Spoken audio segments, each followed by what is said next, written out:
Hello friends, my name is Kaushik Kumar. V lookup को हमने कई सिनेरियो में समझा कि कैसे हम किस किस मेथड से और कौन से फंक्शंस को मिला करके हम कैसे इफेक्टिवली वी लुकअप को यूज कर सकते हैं। तो आज एक और हम सिनेरियो सीखने वाले हैं, VLOOKUP with row and rows. अब रो और रॉस का यूज हम कैसे कर सकते हैं वी लुकअप में, आज हम वही समझने वाले हैं। जैसा आपने कॉलम और कॉलम्स पढ़ा था, वैसे ही रो और रॉस होता है। कॉलम में क्या होता है, आपका कॉलम नंबर बताता है और ये क्या बताएगा, रो नंबर। ठीक है, काम देखिए, चारों फंक्शन जो है एक साथ, काम सभी का एक ही है, वो आउटपुट में नंबर ही आपको देता है। तो कॉलम क्या करता है, कॉलम नंबर बताता है और रो क्या बताएगा, रो नंबर। तो चारों का काम एक ही है, बट नंबर जो है वो दोनों का अलग अलग है। मतलब उसमें कॉलम नंबर बताता है और इसमें रो नंबर बताता है। समझ में आया? दोनों का काम यही है, नंबर बताना, कि रो है रो नंबर बताएगा, कॉलम है कॉलम नंबर बताएगा। समझ गए? ठीक है, तो चलिए समझते हैं आज का टॉपिक कि कैसे इसका यूज किया जाता है। देखिए, जैसे आपके सामने एक डेटा है जिसमें स्टूडेंट आईडी है, स्टूडेंट का नेम है, कोर्स है, कॉन्टैक्ट नंबर है, फीस है, जीमेल आईडी है। ठीक है, तो पिछले कई वीडियोस में आपने सीखा कि हमने जितना भी रिजल्ट निकाला वो कैसे निकाला, कॉलम्स में निकाला, ऐसे, है ना, इस तरीके से निकाला हॉरिजॉन्टली। लेकिन अगर सिनेरियो आपके सामने आ जाए कैसे निकालने की, वर्टिकल, समझ में आ रहा है, इस मेथड में, तो हम क्या करेंगे। ठीक है, प्लस कई लोगों को बहुत कंफ्यूजन होता है कि कब हम रो यूज करेंगे, कब हम कॉलम यूज करेंगे। समझ में आ रहा है? ठीक है, देखिए, डिपेंड करता है आपका रिजल्ट, आपका आउटपुट। आप जो रिजल्ट निकालना चाहते हैं वो किस वे में निकालना चाहते हैं, वर्टिकली या हॉरिजॉन्टली। अगर आप हॉरिजॉन्टली निकालना चाह रहे हैं इस तरीके से, तो ऑलरेडी मैं पढ़ा चुका हूं कौन सा फंक्शन यूज करेंगे, कॉलम्स या कॉलम। और यदि आप वर्टिकल निकालना चाहते हैं आउटपुट, तो आपको क्या यूज करना पड़ेगा, रो या तो रॉस, क्योंकि ये रो में तो आंसर निकलेगा ऐसे। समझ में आया? तो ये कंफ्यूजन आप पहले क्लियर रखिए कि जब भी आपका डेटा हॉरिजॉन्टली निकालना हो तो हम क्या यूज करते हैं, कॉलम या कॉलम्स, और जब वर्टिकली निकालना हो तो रो या रॉस। समझ में आया? आपका इसका टेबल से कुछ लेना देना नहीं होता है, ये जो टेबल आप देते हैं उससे कुछ लेना देना नहीं आता है। समझ में आया? लेकिन हाँ, जब भी हम सॉल्यूशन करते हैं उससे पहले हमें डेटा देखना जरूरी होता है कि डेटा हमारा हॉरिजॉन्टल है या वर्टिकल है, तभी तो उस हिसाब से हम या तो वी लुकअप या तो एच लुकअप अप्लाई करते हैं। पहले डेटा देखते हैं कि वो डेटा कैसा है, हॉरिजॉन्टल है या वर्टिकल है। समझ में आया? लेकिन जब हम आउटपुट निकालते हैं तो उस समय हम क्या ध्यान रखते हैं कि अगर हम हॉरिजॉन्टली कोई भी चीज निकाल रहे हैं तो हॉरिजॉन्टली में क्या चेंज होता है, कॉलम, और जब वर्टिकल निकालते हैं तो उसमें क्या चेंज होता है, रो। तो रो में हमें ये याद रखना है कि रो हम कब लगाएंगे, जब वर्टिकली कोई भी आउटपुट निकालेंगे। समझ में आया? क्लियर हुआ?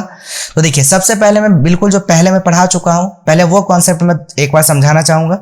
देखो, इज इक्वल टू, जैसे हमने वी लुकअप लगाया, लुकअप वैल्यू हमने दे दी ये, ठीक है, और इसको करते हैं फ्रीज F4, FN F4। उसका टेबल अरे, तो टेबल अरे हम यहां से पूरा सिलेक्ट कर लेंगे, ये टेबल हमारा सिलेक्ट हो गया। ठीक है, और इसको भी क्या कर देंगे, फ्रीज F4 से FN F4। उसके बाद कॉमा। देखिए, कई बार मैं कहता हूं FN F4 और कई बार मैं बोलता हूं F4। देखिए, अगर आपके सिस्टम में FN के साथ मतलब फंक्शन की दिया हुआ है, FN नीचे दिया है कंट्रोल के बगल में, तो FN के साथ F4 दबाइए, और अगर FN नहीं दिया हुआ है तो डायरेक्ट आप F4 दबाएंगे। क्लियर हुआ? ठीक, नेक्स्ट, कॉलम इंडेक्स नंबर। तो ये जो आपका कॉलम इंडेक्स नंबर है, इसी को डायनेमिक बनाना है। डायनेमिक कैसे, वो ध्यान से समझिए। अभी मैं क्या कर रहा हूं, मैनुअली नंबर दे रहा हूं। मैनुअली नंबर देने का मतलब मुझे स्टूडेंट नेम निकालना है, तो कौन सा column, first second, comma, exact match के लिए 0, ब्रैकेट क्लोज और एंटर, और इसको हम आगे तक ड्रैग कर देंगे। ठीक है, तो देखिए सभी में सेम आया ना वैल्यू। क्यों आया? क्योंकि देखिए अब यहाँ पे आपका कॉलम नंबर क्या रहेगा, 2 ही रहेगा ना, इसको हटाएंगे, अब क्या करेंगे इसमें 3, फिर इसमें क्या करेंगे 4। तो इस तरीके से कब तक करते रहेंगे? तो इसी का मैंने सॉल्यूशन बताया था कि ये हम जो रिकॉर्ड है, फुल रिकॉर्ड, वो एक बार में हम कैसे निकाल सकते हैं। तो इसका मैंने सॉल्यूशन दिया था, V lookup plus column and columns. ठीक है, तो मैंने क्या बोला कि ये जो कॉलम इंडेक्स नंबर है इसी को क्या बनाना है, डायनेमिक बनाना है। डायनेमिक बनाने का मतलब अपने आप कॉलम नंबर उठाएगा। ठीक है, तो यहीं पे मैं लगा देता हूं कॉलम फंक्शन, या तो कॉलम लगा लीजिए या कॉलम्स लगा दीजिए, आपकी मर्जी है। मैंने कॉन्सेप्ट ऑलरेडी समझा रखा है कि कॉलम्स का काम क्या होता है।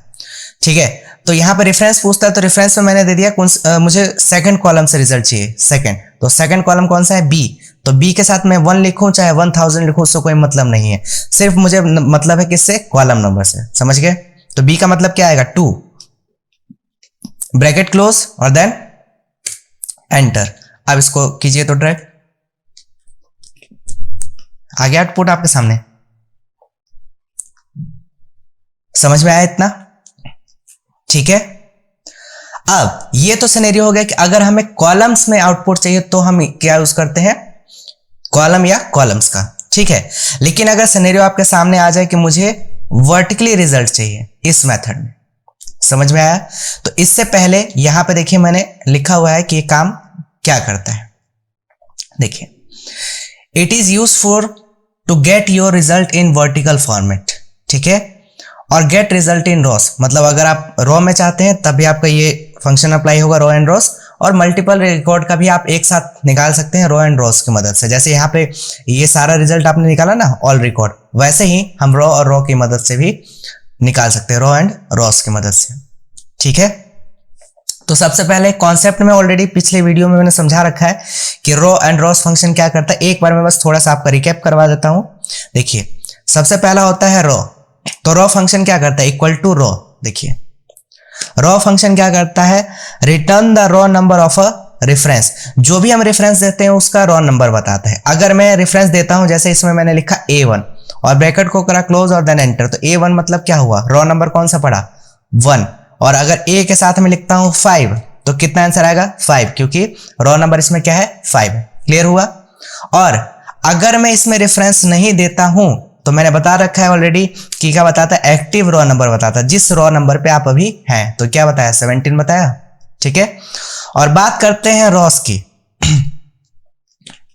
तो रॉस क्या करता है, देखिए इक्वल टू रॉस, और रॉस लगाने के बाद सबसे पहले क्या पूछ रहा है, एरे। तो यहीं के यहीं कोई भी एक सेल दे दीजिए अभी, और ब्रैकेट को कीजिए क्लोज और देन एंटर। तो क्या आंसर आया, 1, क्योंकि एक ही रो तो आपने सेलेक्ट किया था। और अगर आप इसी के साथ मल्टीपल सेल का रेफरेंस देते हैं इस तरीके से, तो कितना आंसर आया, देखिए 6, क्योंकि आपने 6 रो का सिलेक्शन दिया। ठीक है, गिन के देख सकते हैं, 1 2 3 4 5 एंड 6। समझ में आया? ठीक है, तो इस तरीके से रो एंड रॉस काम करता है। ठीक है ना?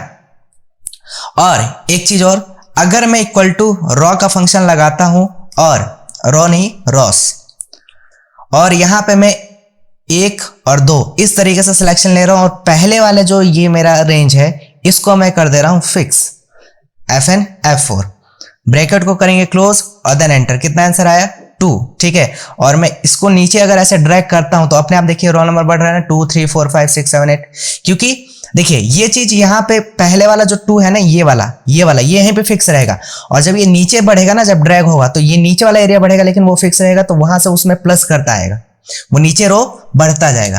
क्लियर हुआ? तो ये इस तरीके से आपका रो एंड रॉस काम करता है। ठीक है, तो अब समझते हैं कि वर्टिकल फॉर्मेट में इसका रिजल्ट हम कैसे निकालेंगे। देखिए, इक्वल टू वी लुकअप। ठीक है, लुकअप की वैल्यू कौन, ये। ठीक है, इसको क्या करते हैं, फिक्स कॉमा, इसके बाद टेबल अरे। तो टेबल अरे हमारा कहां है, यहां ऊपर में है। ठीक है, इसको भी हमने क्या कर दिया, Fn F4 से फिक्स कॉमा, फिर आपसे पूछा कॉलम इंडेक्स नंबर। तो यही जो कॉलम इंडेक्स नंबर है ना, यहीं पे आपको लगाना है रो। पहले मैं समझा रहा हूं रॉ से, फिर मैं समझाऊंगा रॉस से। ठीक है, तो रॉ में मैंने क्या कहा कि मुझे ये आउटपुट कहां से चाहिए, ये जो है ये किस कॉलम में है मेरा, यहाँ पे सेकंड कॉलम में है। जरा देखिए यहां से फर्स्ट सेकंड, तो सेकंड के लिए मैंने क्या बोला कि ए के साथ मैंने लिख दिया 2। क्या लिख दिया, ए के साथ 2। या फिर आप कहीं भी यहाँ पे सेल का कोई सा भी रेफरेंस दे सकते हैं अपने साथ हिसाब से। ठीक है, कैसे, देखिए अगर मैं यहाँ पे बी पे भी क्लिक करूंगा तो कोई दिक्कत नहीं है, सिर्फ इसको रॉ नंबर से मतलब है। तो मैंने किस पे क्लिक किया, B2 पे, तो 2 का मतलब क्या हुआ, सेकंड, उसके लिए रॉ नंबर है। ये जो यहाँ पे आपने लगाया इसके लिए सेकंड रॉ नंबर है, लेकिन वी लुकअप के लिए क्या होगा, सेकंड कॉलम नंबर। समझ में आया? ठीक है, अभी मैंने समझाया ना एक कॉन्सेप्ट कि अगर आप कोई भी एक सेल का रेफरेंस दे रहे हैं तो बी के साथ जो नंबर रहेगा ना उससे मतलब है। तो अभी हमने क्या दिया है, B2 का सेल रेफरेंस दिया है ना, तो 2 इसके लिए रो नंबर है, बट वी लुकअप के लिए क्या रहेगा, कॉलम नंबर 2। समझ में आया। नेक्स्ट कॉमा, एग्जैक्ट मैच के लिए 0 और ब्रैकेट को करते हैं क्लोज और देन एंटर। तो ये देखिए आपके सामने नेम आ गया और इसी को नीचे तक ड्रैग कर दीजिए। ये देखिए आपके सामने आंसर आ गया। ठीक है, आप चाहे तो इसको चेक भी कर सकते हैं। ठीक है, ये देखिए DCA कोर्स है और फोन नंबर ये रहा, अमाउंट ये रहा, जीमेल आईडी ये रही। समझ में आया। तो ये तो हमने समझा वी लुकअप के साथ रो का यूज। अब समझते हैं यहीं पे रॉस का यूज। ठीक है, मैं यहीं पे लगा देता हूं, यहीं पे मैं आईडी लिख दे रहा हूं और यहीं पे मैं समझा देता हूं वी लुकअप रॉस। ठीक है, तो लुकअप की वैल्यू कौन, ये, और इसको क्या करेंगे फिक्स, कॉमा टेबल एरे। तो टेबल एरे कौन सा, ये पूरा टेबल सेलेक्ट होगा हमारा, और इसको भी क्या करेंगे fix, comma column index number, यहीं पे क्या लगा दीजिए रॉस। ठीक है, इसके बाद एरे पूछ रहा है, तो एरे में यहीं कहीं कोई भी 2 सेल सेलेक्ट कर लीजिए इस तरीके से। समझ में आया। और ये जो पहले वाला है इसको क्या कर दीजिए फिक्स, जो मैंने कॉन्सेप्ट अभी यहां पे समझाया। ठीक है, इससे फायदा क्या होगा कि ये यहीं पे फिक्स रहेगा। तो अभी यहां पे क्या है, 2 रो आएगा ना, तो 2 रो का मतलब क्या होगा, इसके लिए वी लुकअप के लिए क्या बनेगा, दूसरा कॉलम। ठीक है, और जब हम नीचे ड्रैग करेंगे तो अभी कितने हो जाएंगे फिर 3, तो फिर इसके लिए क्या बन जाएगा थर्ड कॉलम, फिर नीचे 4 5 ऐसे चलता रहेगा। समझ में आया। और इसको क्या कर देते हैं, लास्ट में ब्रैकेट क्लोज और कॉमा एग्जैक्ट मैच के लिए 0 और ब्रैकेट को करेंगे क्लोज और देन एंटर। अब इसको ड्रैग कर दीजिए। ठीक है, तो समझ में आया ये रो एंड रॉस। ठीक है, और शायद मैंने ये पहले नहीं बताया होगा वी लुकअप के बारे में। तो यहां पे देखिए, अगर आप यहां से कोई भी आईडी चेंज करते हैं, सपोज कि अब मैं आईडी यहां पे लिख रहा हूं 1002, तो आपको दोबारा वी लुकअप लगाने की जरूरत नहीं है, अपने आप वो आउटपुट मिल जाएगा आपको। पिछले के वीडियोस में मैं शायद ये नहीं बताया हो, तो इसलिए मैंने इस वीडियो में आपको समझा दिया कि अगर आप लुकअप की वैल्यू चेंज करेंगे तो ऑटोमेटिकली आपका पूरा डेटा रिजल्ट में आ जाएगा। ठीक है, जो भी उस आईडी पे होगा। अब जैसे कि यहाँ पे अगर मैं 1006 लिखूंगा तो 1006 पे जो होगा उसका पूरा रिजल्ट आपके सामने आ जाएगा। आपको दोबारा वी लुकअप लगाने की जरूरत नहीं है। ठीक है, सेम वैसे ही जैसे मैंने वी लुकअप रॉस समझाया और रॉस समझाया, वैसे ही यहाँ पे भी काम करेगा। अगर यहाँ पे भी आप आईडी चेंज करते हैं 1002 तो आपका ये भी डेटा चेंज होगा। ठीक है, दोनों में वैसे ही काम करता है। तो कॉन्सेप्ट क्लियर हुआ कि वी लुकअप कॉलम का भी यूज करते हैं और वी लुकअप रॉ का भी यूज करते हैं। ठीक है, तो V lookup column and columns का भी यूज करेंगे जब हमारा डेटा आउटपुट जो निकालना हो, किसे निकालना हो, कॉलम्स में। और जब हम VLOOKUP plus row and rows का भी यूज करते हैं जब हमें डेटा वर्टिकल फॉर्मेट में चाहिए होता है। समझ में आ गया। ठीक है, तो इस मेथड से हम VLOOKUP with row and rows का यूज करते हैं। पिछले वीडियो में मैंने वी लुकअप प्लस ट्रांसपोज की मदद से जुगाड़ लगा के हमने कैसे क्या कर दिया था कि जो कॉलम में रिजल्ट आया था उसको हमने वर्टिकल फॉर्मेट में भी निकाल लिया था। लेकिन जो प्रॉपर मैनर है वो इस मैनर से भी हम निकाल सकते हैं रो एंड रॉस का यूज करके, जो कि ट्रांसपोज से थोड़ा आपके लिए अगर वो हार्ड लग रहा हो तो ये थोड़ा आपको इजी लग रहा होगा उससे। ठीक है, ट्रांसपोज में क्या किया था कि जो डेटा हमारे कॉलम्स में आ रहा था उसको वर्टिकल में कन्वर्ट कर दिया। मतलब हमने पढ़ाया था कि ट्रांसपोज फंक्शन क्या करता है कि जो हॉरिजॉन्टल होता है उसको वर्टिकल में कन्वर्ट कर देता है और जो वर्टिकल होता है उसे हॉरिजॉन्टल में कन्वर्ट कर देता है। समझ में आया। तो उस मेथड से भी आप आंसर निकाल सकते हैं और इस मेथड से भी आप आंसर निकाल सकते हैं using VLOOKUP row and rows. ठीक है, तो उम्मीद है आपको VLOOKUP with row and rows अच्छे से क्लियर हो चुका होगा। फिर भी कुछ भी डाउट रहता है तो आप हमें कमेंट सेक्शन में पूछ सकते हैं। और अगर आपको ये वीडियो अच्छी लगे तो इसे लाइक शेयर एंड कमेंट करना ना भूलें।